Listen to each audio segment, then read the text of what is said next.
ಬೆಕ್ಕು ಎಂದಿಗೆ ಬೆಕ್ಕು ರೈನಿಗೆಲ್ಲ ಹುಡುಗಿರಿಗೆ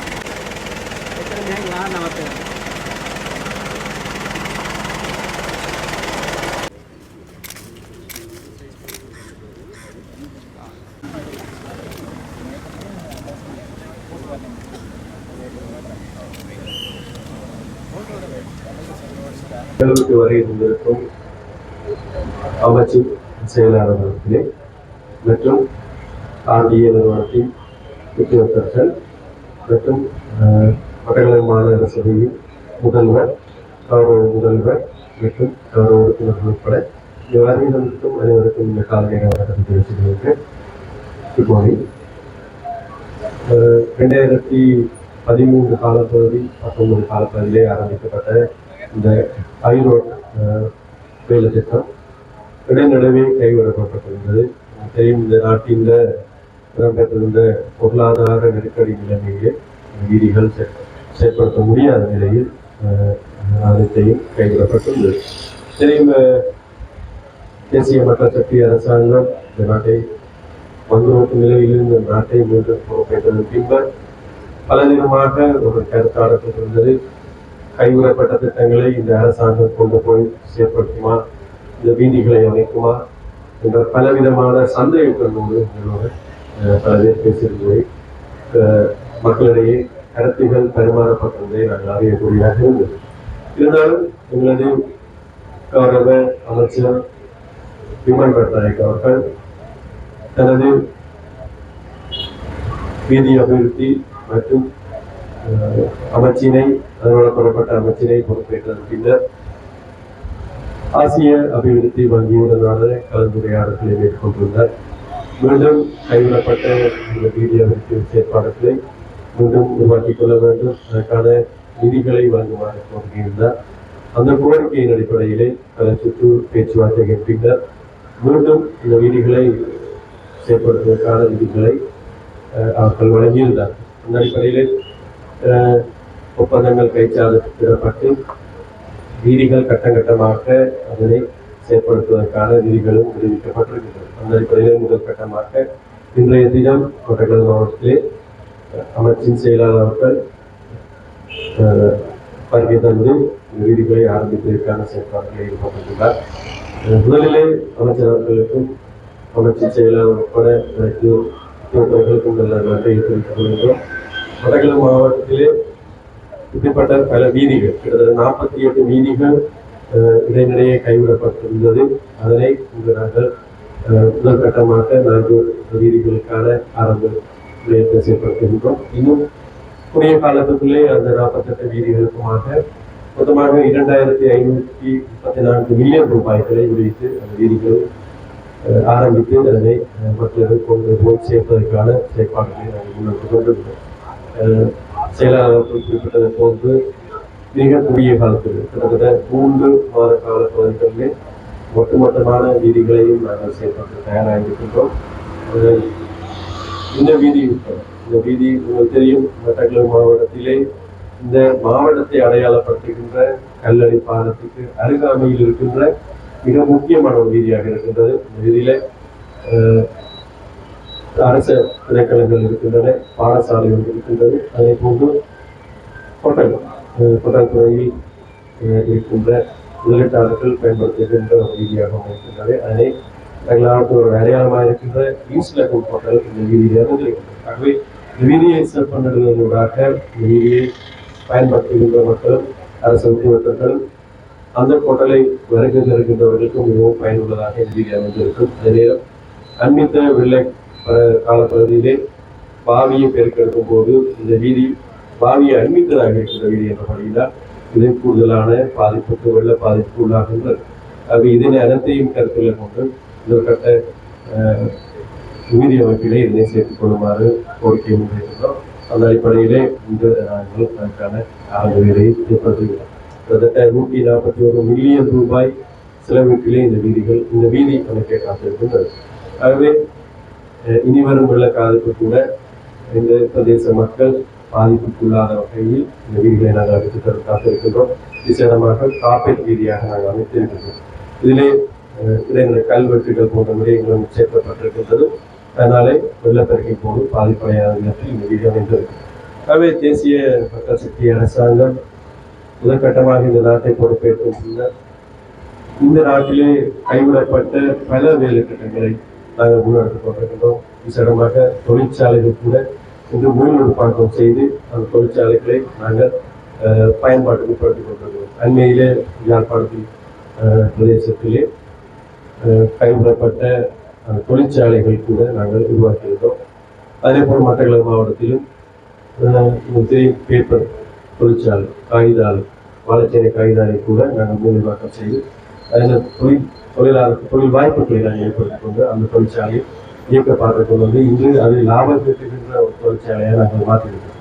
அது அதே போல் பரந்தல் தொழிற்சாலை இதை போன்று காங்கிரஸ் துறை அங்கீகரிக்கின்ற சிமெண்ட் தொழிற்சாலை இப்படி பல யுத்தத்தின் பின்னர் மக்கள் கைவிடப்பட்டு தொழில் வாய்ப்புகளை இழந்து அங்கே இருக்கின்ற மக்களுக்கு ஒரு பயனுள்ள விடயமாக இருந்த தொழிற்சாலைகள் கைவிடப்பட்ட நிலையில் பல பேருக்கு தொழில் வாய்ப்புகள் இருக்கின்றார்கள். அவர்களுக்கான மீண்டும் அந்த தொழிற்சாலைகளை நாங்கள் தொடங்கி அதன் மூலமாக அவர்களுக்கான தொழில் வாய்ப்புகளை நாங்கள் அதிகரித்திருக்கிறோம். வடக்கு கிழக்கில் இருக்கின்ற பலவிதமான தொழில் வாய்ப்புகளை ஏற்படுத்தக்கூடிய விதமான உள்ளூர் உற்பத்திகளை ஊக்கப்படுத்தக்கூடிய பல விடயங்களுக்கு நாங்கள் முதலீட்டு ஏற்பாடுகளை ஏற்படுத்தியிருக்கின்றோம். அரசும் நேரடியாக தனது முதலீட்டை மேற்கொண்டிருக்கின்றது. தனியார் நிறுவனங்களின் ஒத்துழைப்போடு நாங்கள் முயற்சிகளை மேற்கொள்கின்றோம். அதே போன்று கடன் அடிப்படையிலே பெறப்படுகின்ற நிதிகளையும் கொண்டு நாங்கள் இந்த வடக்கு கிழக்கிலே உற்பத்தி துறைக்கும் அதே போன்ற உட்கட்டமைப்பு வசதிக்குமாக பல விடயங்களுக்கான செயற்பாடுகளை ஈடுபட்டு கொண்டிருக்கிறார். எனவே மட்டக்களப்பு மாநகர சபை முதல்வர் இங்கு வருகை கொண்டிருக்கிறார். மண்ணில்லாத ஒரு மாநகர சபை உருவாக்குவதற்கான அவரது முயற்சி ஒரு பக்கம் இருந்து கொண்டிருக்கின்றது. மட்டக்களப்பு மாவட்டத்தில் திறமைக்கப்பட்டிருக்கின்ற தேசிய மக்கள் சக்தியின் பாராளுமன்ற உறுப்பினர் என்ற ரீதியிலே காப்பீட்டு வீதிகளை அமைத்து மாநகர சபை அழகுபடுத்த வேண்டும் என்பதிலே நான் கண்ணுக்கருத்துமாக இருக்கின்றேன். விரைவில் பல வீதிகள் காப்பீட்டு வீதிகளாக அமைக்க காத்திருக்கின்றது. RDA-யின் நிதி ஒதுக்கீட்டினூடாக 10 கிலோமீட்டர் வீதிகள் காப்பீட்டு வீதிகளாக உருவாக்கப்பட காத்திருக்கின்றது. அதே போன்று மட்டக்களப்பு மாவட்டத்திற்கென விசேடமாக இந்த வரவு செலவு திட்ட நிதி ஒதுக்கீட்டிலே 280 மில்லியன் ரூபாய் நிதி ஒதுக்கீடு கிடைக்கப்பட்டிருக்கின்றது. அதில் உள்ள பல வீதிகளை அமைப்பதற்காக நாங்களும் அதிலும் செயற்பட்டுக் கொண்டிருக்கின்றோம். ஆகவே இந்த நாட்டின் ஒட்டுமொத்த அபிவிருத்திக்காகவும் இந்த மக்கள் எதிர்நோக்குகின்ற அந்த அவர்களது அடிப்படை தேவைகளுக்காகவும் நாங்கள் பல விடயத்தை செயற்பட்டுக் கொண்டிருக்கிறோம்.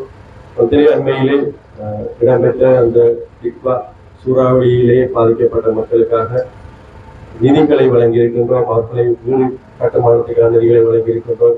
அவர்களது அடிப்படை தேவைகளுக்கான பல விடயங்களை நாங்கள் செயற்படுத்துகின்றோம். அவர்களுக்கான நிதிகளை வழங்கியிருக்கின்றோம். ஒட்டுமொத்தமாக கடந்த காலங்களில் ஏற்பட்ட அனர்த்தத்தின் போது பாதிக்கப்படும் மக்களுக்கு அந்த காலகட்டத்தில் இருந்த அரசாங்கம் மிக குறைய அளவான பங்களிப்பை தான் உதவிகளை தான் செய்து கொண்டிருந்தது. ஆனால் இந்த தேசிய மக்கள் சக்தி அரசாங்கம் உங்களுக்கு கிடைக்கின்ற அத்தனை உதவிகளையும் மக்களுக்கே கொண்டு போய் சேர்த்துக் கொண்டிருக்கின்றோம். சிறிய உதவியிலிருந்து கிடைக்கப்பட்டிருந்தாலும் சரி, பெரிய உதவிகள் இருந்தாலும் சரி, அவை அனைத்தையுமே மக்களுக்காக நாங்கள் செலவழித்துக் கொண்டிருக்கின்றோம். தெரியும், இந்த காலகட்டத்திலே நாங்கள் ஆட்சிக்கு இடமேறிய பின்னர் வரி வருமானம் பாரியளவு அதிகரிப்பை ஏற்படுத்தியிருக்கின்றது. வரி ஈர்ப்புகளை செய்து கொண்டிருக்கிறோம். இன்று தாங்களாகவே முன்வந்து வரிகளை கட்டுகிறார்களாக நாங்கள் மாற்றியிருக்கின்றோம். அந்த வருமானம் ஒரு பக்கம் அதிகரித்திருக்கின்ற அதே நேரம் சுற்றுலாத்துறை சார்ந்த விடயங்களிலும் அதிகரிப்பை காட்டிக் கொண்டிருக்கின்றது. இன்றைக்கு அதிகூடிய சுற்றுலா பயணிகளை கவர்ந்து அதிகரித்த வரவினை கொண்ட ஆண்டாக இந்த வருடம் அந்த ஆண்டு 2025ஆம் ஆண்டு பதிவு செய்யப்பட்டிருக்கிறது. ஆகவே இன்று இந்த நாட்டின் மீதும் இந்த நாட்டின் அரசாங்கத்தின் மீதும் இந்த நாட்டின் கௌரவ ஜனாதிபதி அவர்கள் மீதும் நம்பிக்கை வைத்து பல அரசு நிறுவனங்கள் அல்லது வெளிநாட்டு உதவி வழங்குகின்ற நிறுவனங்கள் வெளிநாட்டில் இருக்கின்ற பல பேர் நேரடியாக எங்களுக்கு உதவியை செய்து கொண்டிருக்கிறார்கள். பல அரசாங்கம் நேரடியாக எங்களுக்கு உதவிகளை பல பேர்களை வழங்கிக் கொண்டிருக்கிறது. அதே போல இந்த காலகட்டத்திலே நாங்கள் புதிதாக உருவாக்கப்பட்ட ஒரு திட்டம்தான் இந்த கௌரவ பிரதமர் அருணிய மரக்கூடிய அவர்களினூடாக கல்வித்துறையில் ஒரு மாற்றத்தை கொண்டு வர வேண்டும் என்ற அவரது அந்த முயற்சியிலே கல்வி சீரமைப்பு மேற்கொள்ளப்பட்டிருந்தது. அதிலும் தரம் 1 தொடக்கம் 1 மாணவர்களுக்கும் தரம் 6 மாணவர்களுக்குமான அந்த சீரமைப்பு உடையத்திலே முன்னெடுக்கப்பட்டிருந்தது. அதிலே எதிர்கட்சியினர் அந்த கல்வி சீரமைப்பு தவறான விடயம் என்று குறிப்பிட்டுக் கொண்டிருந்தார்கள்.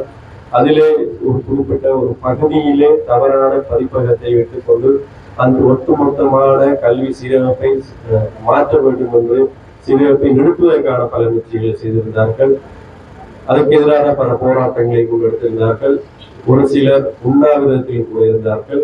2-3 நாட்களிலே அந்த உண்ணாவிரதம் கூட கைவிடப்பட்டு அந்த சத்தியாகிரக போராட்டமே சக்தி இழந்த போராட்டமாக அன்று மாற்றமடைந்தது. ஆகவே பிரதமருக்கு எதிராக நம்பிக்கையில்லா பிரேரணை கொண்டு வருவதாக குறிப்பிட்டிருந்தார்கள். 20 பேர் கையொப்பமிட்டால் அந்த நம்பிக்கையில்லா பிரேரணையை பாராளுமன்றத்தில் சமர்ப்பிக்க முடியும். இன்றைய 20 பேர் கூட கையொப்பமிட முடியாத ஒரு நிலைமையிலே பலமிழந்த ஒரு எதிர்கட்சியை தான் நாங்கள் பார்த்துக் கொண்டிருக்கின்றோம். ஒரு எதிர்கட்சி எந்த அரசாங்கம் மேற்கொள்ளும் திட்டங்களில் குறைபாடுகள் இருந்தால் அதனை சுட்டிக்காட்டி பாராளுமன்றத்திலே அதை விவாதத்துக்கு உட்படுத்தி அதை சீரமைத்து அதை நடைமுறைப்படுத்துவதுதான் சாதாரணமான ஒரு விடயம். ஆனால் இன்றைக்கு திராணியற்ற ஒரு எதிர்கட்சியை தான் நாங்கள் இதை பார்க்கின்றோம். ஒரு நம்பிக்கை இல்லா பிரேரணையை கூட நம்பிக்கை இழந்த ஒரு பிரேரணையாக மாற்றியிருக்கிறார்கள். அவர்களே கொண்டு வந்த பிரேரணையை அவர்களே தோற்றெடுத்திருக்கிறார்கள். இன்று பிரதமரை காணவில்லை. பிரதமர் இல்லாத நேரத்திலே கல்வி சீரமைப்பு தொடர்பாக பேசுகிறீர்கள் என குறிப்பிட்டு பாராளுமன்றத்தில் விவாதித்திருந்தார்கள். பிரதமர் வந்தது கூட அவர் அந்த சபையில் அமர்ந்திருப்பதை கூட அறிந்து கொள்ளாமல் அதற்கு முன்னிருந்த கருத்துக்களை வெளிப்படுத்தியிருந்ததை உங்களை பார்க்கக்கூடியதாக இருந்தது. பிரதமர் வந்திருந்தாலும் கூட பிரதமரை கேட்டிருந்தார், எங்கே அந்த நம்பிக்கையில்லா பிரேரணை, எங்கே அந்த நீங்க குறிப்பிட்ட விடயங்கள், இந்த நான் வந்திருக்கின்றேன். வந்த உடனே இந்த நாட்டுக்கு அவர் சுவிட்சர்லாந்து சென்றிருந்தார். அதிலே அவர் உரையாற்றி அந்த நடவடிக்கை ஏற்பட்டு அந்த காலையிலே அவர் இருந்திருந்தார். அந்த உடனே பாராளுமன்றத்துக்கு வந்து முழு நேரம் அந்த பாராளுமன்றத்தில் அமர்ந்திருந்ததை ஒரு உறுப்பினராக நான் பார்த்துக் கொண்டிருந்தேன். அன்று கூட அவர்களால் புரிந்து கொள்ள முடியவில்லை. பிரதமர் இன்று கூட தங்களால் எந்த ஒரு எதிர்கருத்துகளையும் தெரிவித்துக் கொள்ள முடியாத ஒரு எதிர்கட்சியாகத்தான் இன்றை நாங்கள் பாராளுமன்றத்திலே பார்த்துக் கொண்டிருக்கிறோம். அவை இவர்களை கொண்டு இந்த நாட்டில் எந்த ஒரு மாற்றத்தை கொண்டு வர முடியாது. இவர்களால் இந்த நாட்டை நிர்வகிக்க முடியாது. அடிக்கடி சொல்லிக் கொண்டவரையும் புதிய ஜனாதிபதியை கொண்டு வர வேண்டும், புதிய அரசாங்கத்தை கொண்டு வர வேண்டும், இப்படி பல விடயங்களை கூறிக்கொண்டிருப்பார்கள். வெறுமனமே அவர்கள் ஊடகத்துக்கு முன்னால் சென்று அதை ஒரு வாய்ஸ் கட்டோடு வழங்குகிறது மாற்றம் தான் இருக்கிறத தவிர செயலிலே எதுவுமே இல்லை. ஆகவே இவர்களை நம்புவதற்கு மக்களும் தயாராக இல்லை. கடந்த காலங்களில் பல போராட்டங்களை முன்னெடுத்திருந்தார்கள். அவர்களை கொண்டு வந்தவர்கள் இடைநடுவிலே ஓடி சென்றதையும் எதிர்ப்பு போராட்டம் நடத்த வந்தவர்களை அரசாங்க ஆதரவு வழங்கும் விதமாகவும் அவர்கள் கருத்துக்களை முன்வைத்திருந்ததை நாங்கள் பார்க்கக்கூடியதாக இருந்தது. ஆகவே இந்த திராணியற்ற இந்த எதிர்கட்சிக்கு எதிராக நாங்கள் தொடர்ச்சியாக பேச வேண்டியதில்லை. எங்களது செயற்பாடுகள் தொடர்ச்சியாக முன்னெடுத்துக் கொண்டிருப்போம். இந்த நாட்டை நாங்கள் ஒரு வளமான நாடு, அழகான வாழ்க்கை எங்களது தேசிய கொள்கையின் கீழே நாங்கள் பயணித்துக் கொண்டிருக்கிறோம். இன்னும் பல வேலைகள் எங்களுக்கு காத்திருக்கின்றது. அதை நாங்கள் செயற்படுத்த வேண்டியிருக்கின்றது. அதற்காகத்தான் நாங்கள் எங்களுடைய நேரத்தை செலவழித்துக் கொண்டிருக்கின்றோம். இந்த ஒன்றுக்கும் உதவாத எதிர்கட்சியை பற்றி பேசி எங்கள் கால நேரத்தை முன்னெடுக்க நாங்கள் தயாராக கூறிக்கொண்டு மீண்டும் இந்த பிரதேசங்கள் எங்களது மாவட்டம் அபிவிருத்தி கொண்ட மாவட்டமாக எங்களது இந்த காலப்பகுதியில் செயற்படுத்த தயாராக உள்ளது. இப்பாதையின் அகலமானது பெருமட்டாக 4 மீட்டர் வரை. அதோடு இதற்காக நாங்கள் well wishers who are present here and RDA staff, Honorable Member of Parliament Kandasamy Prabhu and Mayor of